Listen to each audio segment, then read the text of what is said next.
So if you're looking for my like quick recommendation on whether or not I suggest you get this Heybike, this Ranger Pro 3.0 out of their X series, my easy suggestion is yeah, it's an easy thing. I would definitely say to go for it. It's a fun bike to have, to ride. We'll tell you some things I do and don't like about it. But here we go. So the torque on this is pretty good. This is a great around the house type of bike that you can use. I'm also a big old fan of the concept of just being able to use this as like a around the neighborhood type of setup. Very easy to kind of navigate, very easy to use. Folding it up is probably something that's going to be super beneficial if you're going to be in scenarios such as if you're going to be taking this inside of your workplace. Maybe you want to commute and not take a vehicle. You live in the inner city, you live in Washington, D.C., you live near like Seattle, you live near like downtown Dallas or any kind of downtown, uptown in most parts of America. This thing's going to be great for that because it folds up. You can carry it up on the elevator upstairs, wherever you need it to go. It kind of works out for that.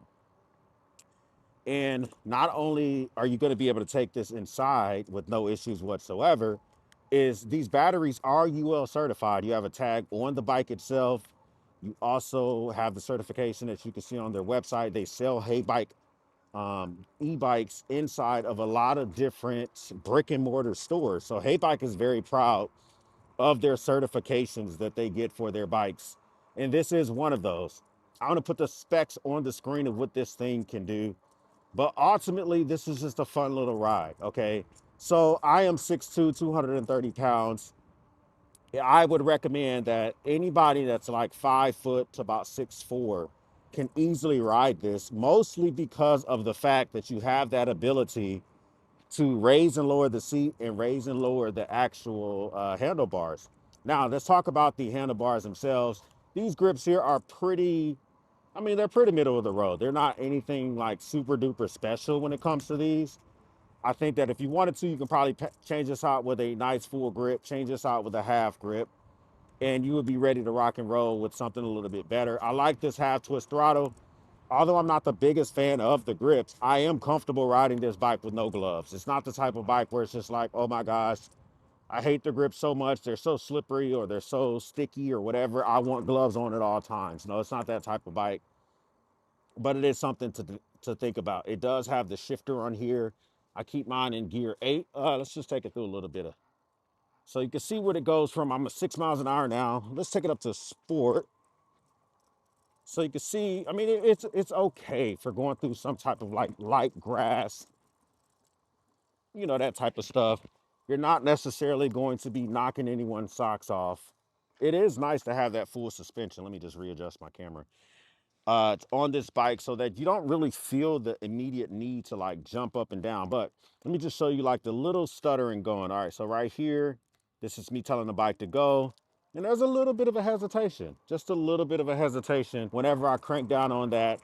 I'm a little bit spoiled because e-bikes I've been testing lately, they've just been getting up and going, okay? However, does it have enough torque to get up the hills that we require? Well, we'll test that out here in a little bit. We're gonna take this onto like my normal routes when I go kind of check my mail and check anything else around the town, especially if I want to just avoid taking my truck everywhere I go. Such a nice day. It's like 85 degrees. It's already almost about 1400 here in the Dallas Metroplex.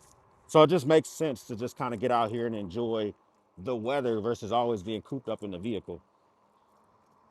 So another thing about this, it does have an NFC to unlock the bike itself. You need a little NFC tag with you or a passcode. The passcode can be set up in the app if you want to do that.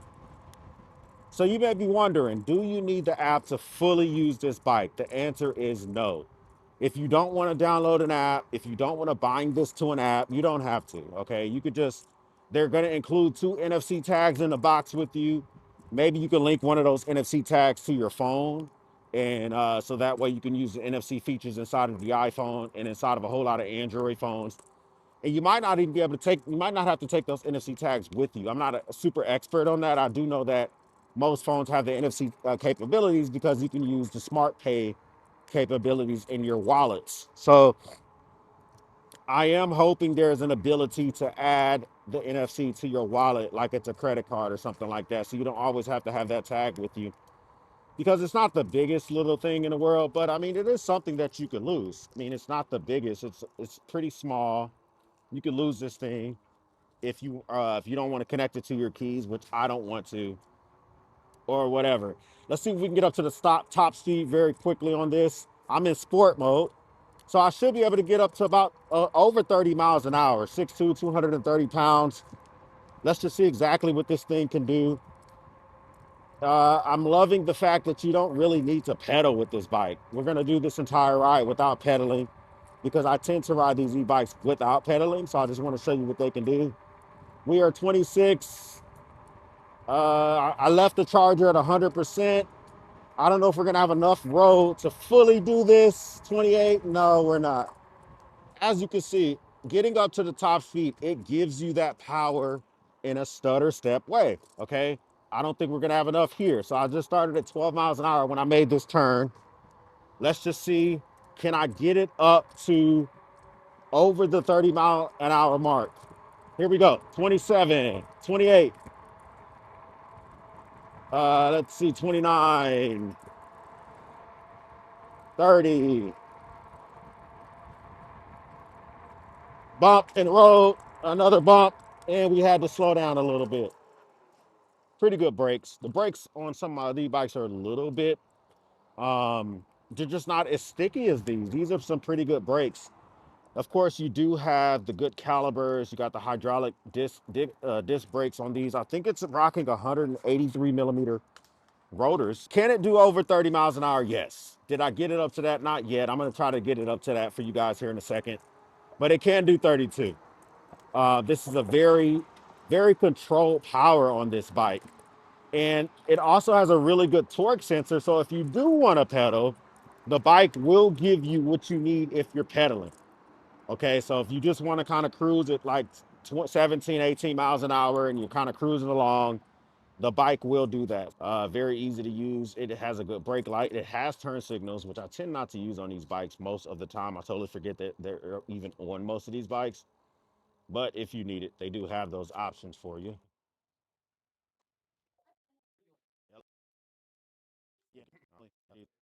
Perfect little companion bike for piling around town. I also like the fact it does have this rear rack, put a bag on it, kind of what I've done here, and it makes life that much easier. I'll show you the rear rack real quick.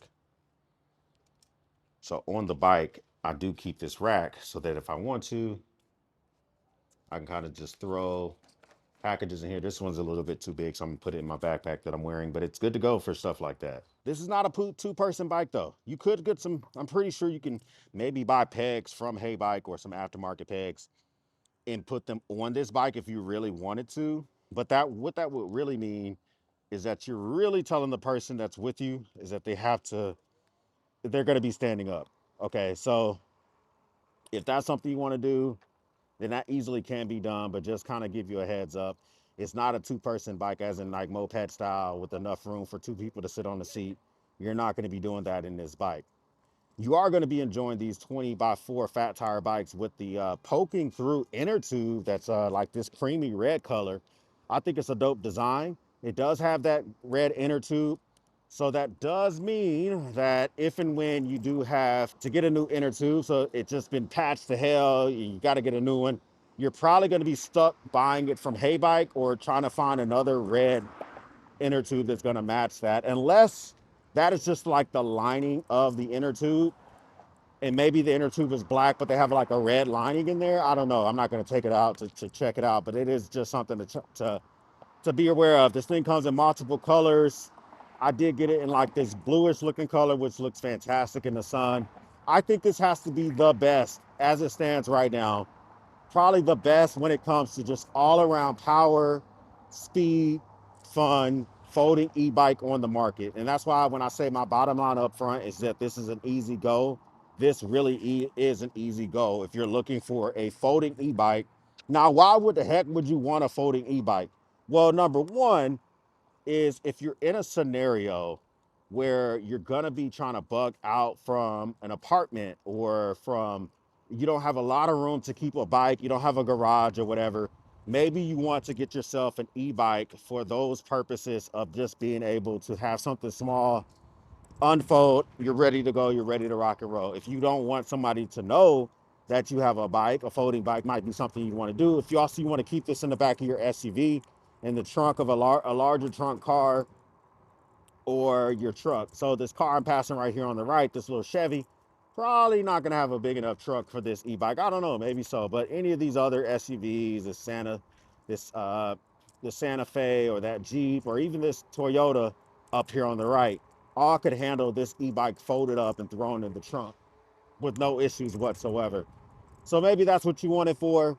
So that might be a good reason to have it. This is a really great starter bike for, I would say, like, if you want a bike that's not necessarily going to be the one that's going to be taking you off road and stuff like that, I think it will be decent for those off road stuff, but it's not going to be your go to. Now, let's try to get this up to its top speed. This time I got a lot more room and I got a little bit more time before I get to the stop sign. So we're at 26, 28, we're at 29, we're at 31. And when we get to 32, it's pushing it. It's pushing it. We're up there. We are up there. All right, so I'm at 31.8. What does that really mean, guys? 31.8. What that really means is if you probably weigh as much as I do or even less, you're probably easily going to be cranking this thing up to 32 miles an hour. You know, this is right now, Mrs. X rides this bike way more than I do. And that girl, you know, she's freaking sub 140 pounds. So, you know, at her height, 5'2", less than 140 pounds, then she flies on this thing. She actually doesn't even like to take it to its top speed. I don't really ride in sport too often. I normally keep it in touring mode, and each of these have a different top speed. So let's just take you to this hill I like to go to if I like to test out the ability for this bike to start up at the bottom of a hill. Can this thing handle it? All right, so we're gonna go over here.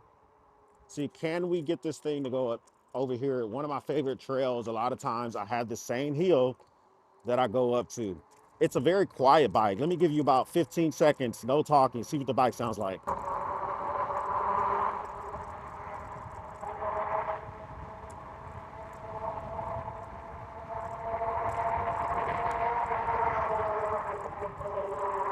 And there you go. I just got up to 29 miles an hour in touring. Now, I will say this. I think the bike goes to full speed in every single mode that you have it set in. I think the only difference is how much torque, how many watts this bike will give you when you're trying to get to the top speed. So in eco mode, I would imagine it wouldn't give me as much. So the bike itself will give me a volt output. It gives me the time that I've been riding.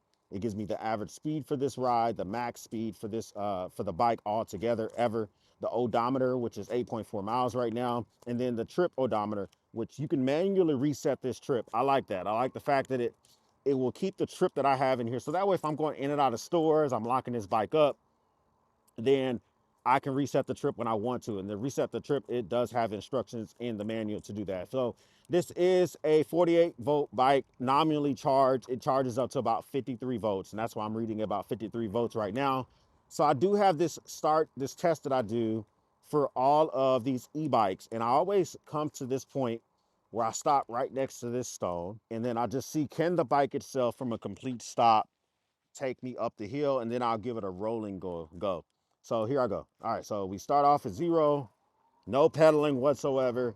Can this thing get me up the hill and maintain some good speed? There's some e-bikes that literally, this is at least like a 20% grade, and this thing does it really easily. I don't even really need to like turn back around and do the rolling test, because if it can get me up that at a complete stop, then that thing is doing just fine. So really good for small stuff like that. So you may ask yourself like, hey, um, X, does it have a lot of torque?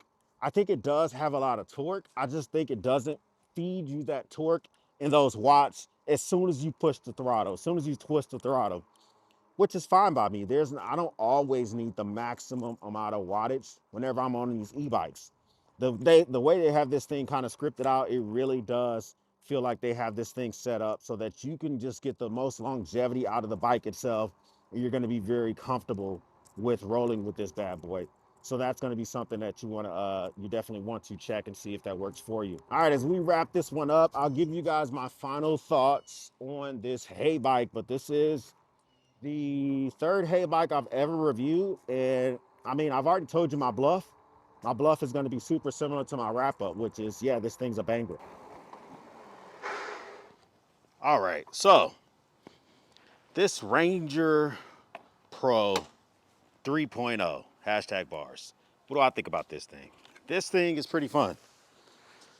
This is a fantastic around town type of bike where if you're looking for some of the best features that Heybike has to offer, matter of fact, maybe any e-bike like company that makes a folding bike has to offer, this might be the one for you.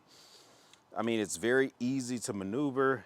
And as I mentioned earlier, this thing can handle easily over 400 pounds actually for the total payload if you want to rock this bad boy out.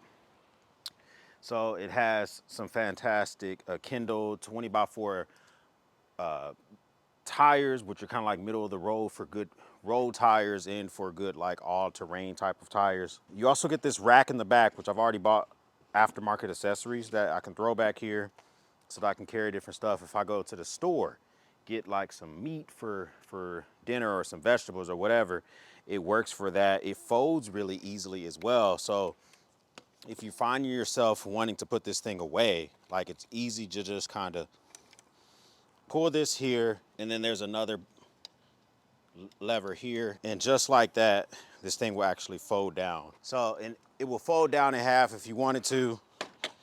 So that's beneficial because if you're going to certain places where you're not supposed to necessarily have a big old e-bike with you like at all times, just having that where boom, just like that, it's set back up and it's ready to rock.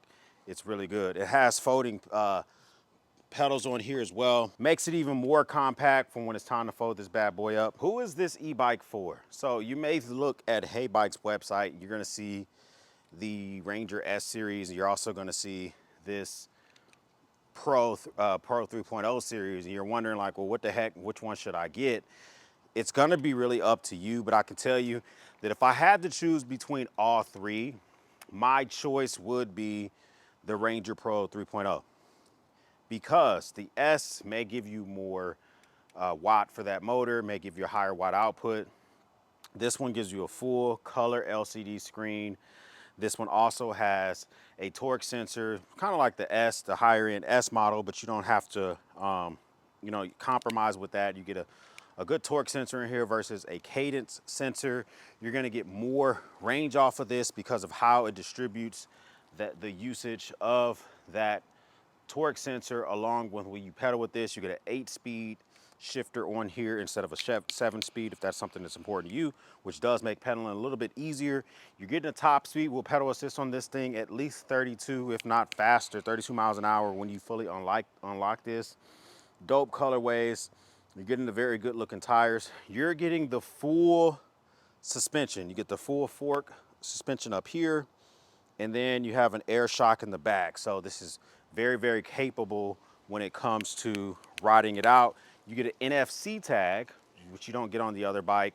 So if you want to use an NFC tag to unlock the bike, lock the bike, you get that. And you're just getting a very, very adjustable, friendly, easy to use bike that I think makes a lot of sense. For me personally, I like this bike a lot. But would I get it for myself? The simple answer is no. Mainly because I'm 6'2", 230 pounds. This is how I look on the bike. Of course, this seat goes up and down. Mrs. X can ride this, and you can also adjust and make the handlebars go up or down. So it's not comfort why for me personally. This bike for me personally just doesn't fit the vibe that I like. I like for my bikes either moped style or mountain bike style, that just give a bigger, aggressive look to them. This one feels very efficient. And so this, I guess the follow-on question would be like, so are you gonna give this bike away or get rid of it? No. This is the perfect bike for Mrs. X, perfect bike for my teenagers, perfect bike for my neighbor's son, for him to pile around on whenever they come over here and kick it. Great bike for that type of stuff. Plus, you just can't beat the certification of the battery safety wise, a very good headlight, good features. I love the way that this thing is built up. So would I get it for me personally? No. Can I recommend it to someone that's interested in it? You're looking at a bike like this, you're looking at some of the competitors, maybe another competitor goes over 30 miles an hour. This has so much reliability to it that although those may be dope, I would still lean on this one. But hey, what do I know? Comment down below. What do you think of the Heybike Ranger Pro 3.0 hashtag bars? Is this a smash or is this a pass? First time stopping by, hit the subscribe button. I would love to have you part of the battalion. If this is not your first time stopping by, well, thank you once again for watching me run my grape. For everyone else, we'll speak soon.